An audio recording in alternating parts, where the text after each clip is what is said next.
Välkommen till Stockholm Rides. My name is Ava. I test the bikes that matter. I break down what makes them special. And I help you find the one that's right for you. You've been dominating your 650 on weekend rides, carving up your favorite canyon roads, and you're finally ready. Ready to join the big leagues.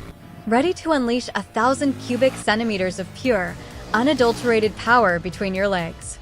But here's where the dream gets complicated. On one side, you've got Honda's answer to the middleweight graduation problem, the CB1000R Hornet SP. Refined, sophisticated, wearing that gorgeous matte ballistic black like a tailored suit. And in the other corner, KTM's 1290 Super Duke R, the beast, the hooligan, the bike that literally makes other motorcycles nervous in the parking lot. Both are naked bikes. Both will absolutely obliterate your previous ride's performance. But here's the thing. They couldn't be more different in how they're going to treat you every single day. So let me tell you a story about two very different philosophies of what a leader bike should be. Let's start with first impressions, because this is where our story really begins. When you walk up to the Honda Hornet SP, there's this immediate sense of precision. That black and gold color scheme, and look, I'm usually not a gold on bikes girl, but damn, Honda nailed it here. It's like they borrowed the color palette from a premium watch. The headlight? Honestly, one of the coolest LED setups you'll find on any naked bike right now. It doesn't just light up the road, it makes a statement. 212 kilos at the curb. Not exactly a featherweight, but it carries that weight with this balanced, centered feeling. At 809 millimeters seat height, most riders are going to get their feet down confidently. Now, the KTM? Walking up to the Super Duke is a completely different experience. This thing doesn't whisper, it shouts. KTM, they literally call it the Beast 2.0. They describe the front end as looking aggressive. Not sporty, not mean, aggressive. Those redesigned radiator wings slicing out from the tank, the naked tail section with the rear subframe completely exposed. KTM stripped away every piece of unnecessary plastic. This is a motorcycle without makeup. Raw, unapologetic. At 835 millimeters, that saddle sits a bit taller than the Honda. But here's the interesting part. The seat is wide at the back, then tapers forward, melting into this narrow waist. The tank does the opposite, slim near you, then flares out to give you something to brace against when you twist that throttle. And trust me, you're going to need something to brace against. So let's talk about what really matters, the power. The Honda brings a liquid-cooled, DOHC, 16-valve, 1000cc inline-four to the party. 155 brake horsepower at 11,000 revolutions per minute. Peak torque of 107 Nm arrives at 9,000 revs. But here's what Honda's engineers really focused on, that low to mid-range delivery. They tuned this engine for punch, not just peak numbers. It's smooth, it's precise, and it builds power like a perfectly written crescendo in your favorite song. The rider who tested this extensively, she kept coming back to the same point. You can knock it down a gear for an overtake, but you really don't need to. Just crack the throttle and the power comes on like a wave, pushing you past that slower traffic and settling you back into your lane like it was choreographed. The KTM? 177 horses. Let that sink in for a second. That's 22 more horsepower than the Honda. And unlike the Honda's smooth, building delivery, the Super Duke's power is immediate. The Swedish tester described it perfectly. Regardless of which of the first 3 gears I'm in, the beast lifts the front wheel to the sky. And get this, KTM finally fixed the traction control so it doesn't prevent wheelies anymore. You can have your safety net for the rear while sliding out and still have your hooligan fun up front. 3 riding modes: Street, Sport, and Rain. The first 2 give you all 177 horses. Rain mode? Still 130 horsepower. Because apparently, KTM thinks 130 horses is beginner mode in the rain. The throttle response is immediate, almost aggressive in sport mode. This isn't a bike that asks, "Are you sure?" It just goes. Now, both of these bikes are absolutely packed with modern tech, but they approach it differently. The Honda's got this beautiful 5-inch TFT screen that's crystal clear and actually usable while riding. Rain, Standard, Sport modes plus 2 fully customizable user modes. You can dial in exactly how you want this bike to behave. There's Honda Road Sync connectivity. Connect your phone, get turn-by-turn navigation right on the dash, even connect your Bluetooth helmet. It's intuitive, easy to navigate with the 4-way toggle on the left handlebar. Oh, and there's this cool emergency stop signal feature. If you're doing over 56 kilometers per hour and you slam on the brakes hard enough, your hazard lights automatically start flashing to warn the car behind you. Small detail, but it might save your life one day. The KTM goes even further into tech territory. Keyless ignition. You don't even need to pull the key out of your pocket. Just walk up, hit the start button twice, and the screen lights up with ready to race. But here's the catch. That gorgeous new TFT screen sits so low in the cockpit that you literally can't see it without taking your eyes off the road ahead. Beautiful tech, questionable placement. Alright, let's get to what really matters. What are these bikes like when you're actually twisting that right grip? The Honda Hornet SP comes with a quickshifter as standard, and the rider testing this couldn't stop raving about it. Honda has the smoothest quickshifters, period. Up and down through the gears without touching the clutch, and it's so seamless you forget it's even special until you ride something else. Through the twisties, here's where the Hornet really comes alive. You're sitting in the bike, not on it. There's this connected feeling, like you and the machine have this understanding.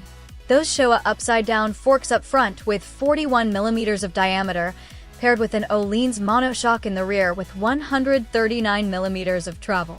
The suspension soaks up our terrible real-world roads while keeping everything planted and predictable through corners. The Brembo Stylema brakes? Radial mounted, 4-piston calipers grabbing 310 millimeter floating discs. They're confidence-inspiring. Squeeze them and you scrub speed exactly as expected. No drama, no surprises. There's significant engine braking though. Just roll off the throttle and you're already slowing down noticeably. Some riders love this, others have to adjust their style.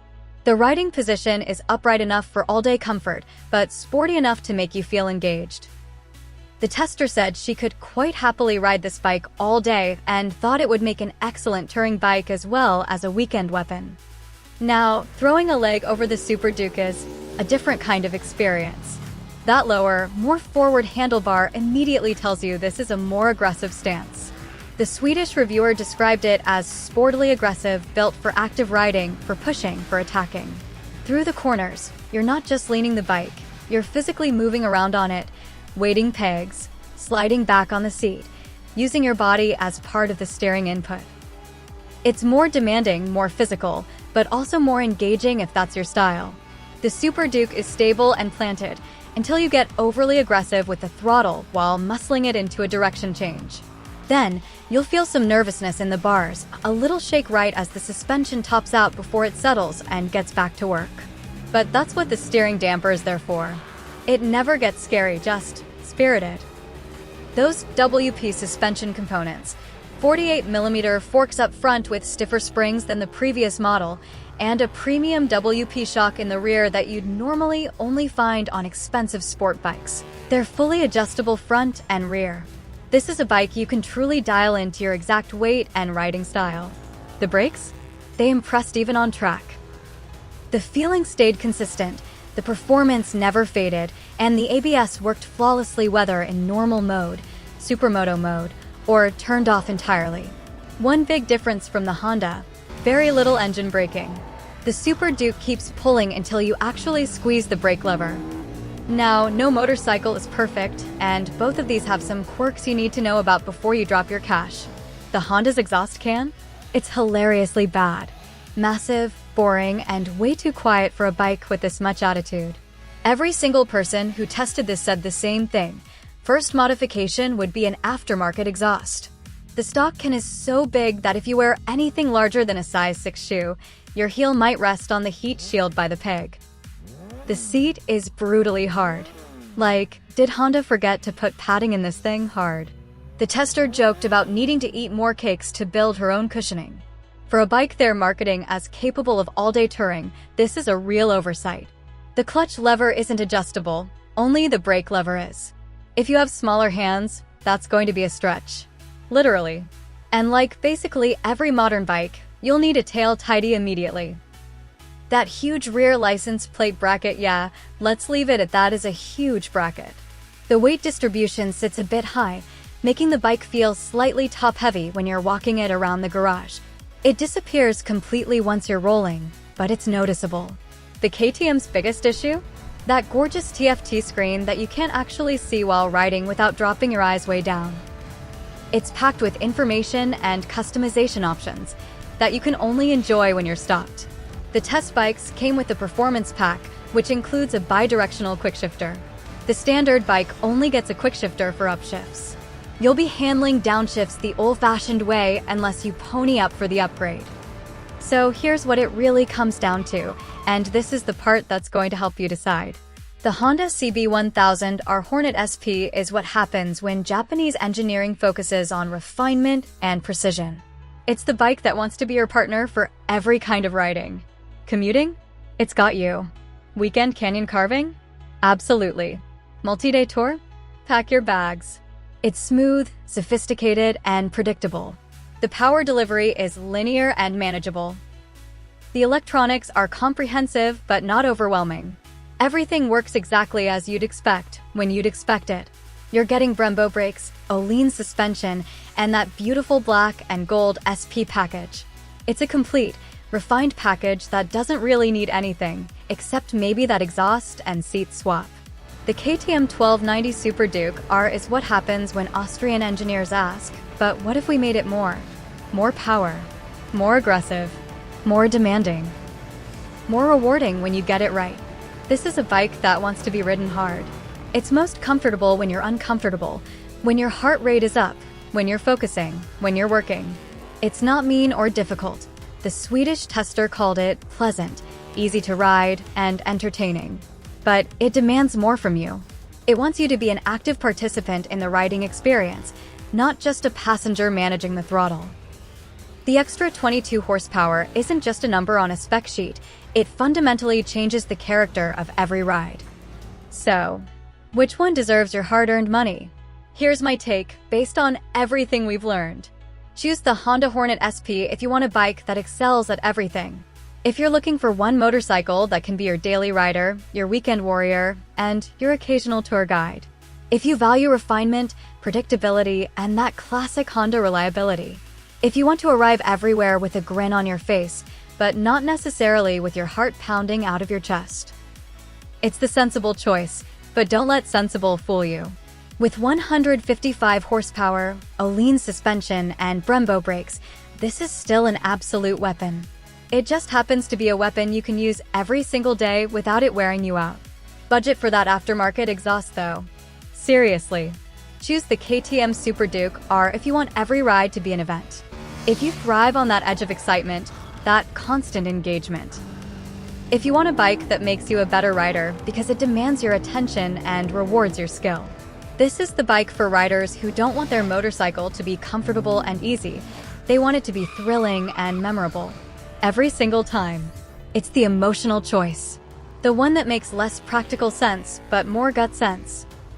And with 177 horsepower and that aggressive riding position, you're getting a bike that can run with super bikes on the track while still being street legal. Just, maybe don't look at that TFT screen while moving. Look, here's the honest truth that nobody really talks about. Both of these bikes are absolutely brilliant at what they do. You cannot make a wrong choice here. The Honda will make you happy in a steady, reliable, this is exactly what I needed kind of way. It's the bike you'll still be riding 5 years from now, racking up miles with zero regrets. The KTM will make you happy in a wild, unpredictable, I can't believe I get to ride this thing kind of way. It's the bike that'll have you making excuses to go ride, even when you don't really have anywhere to go. The question isn't which bike is better, it's which rider are you? Here's your homework. Test ride both. Back to back. Same day. I know the KTM might seem intimidating with those specs, but here's the secret. Both of these bikes are more manageable than their numbers suggest. The power doesn't bite. It invites. And I know the Honda might seem too sensible on paper, but twist that throttle and you'll understand why riders keep coming back for more. Why they make excuses to ride. Why they're grinning at red lights like they just won the lottery. Your body is going to tell you everything your brain can't figure out. Trust that feeling. Drop a comment below and tell me, which one are you leaning toward? And more importantly, why? Because I want to hear your story. I want to know if you're the Honda person or the KTM person. And if you're still on the fence, tell me what would push you one way or the other.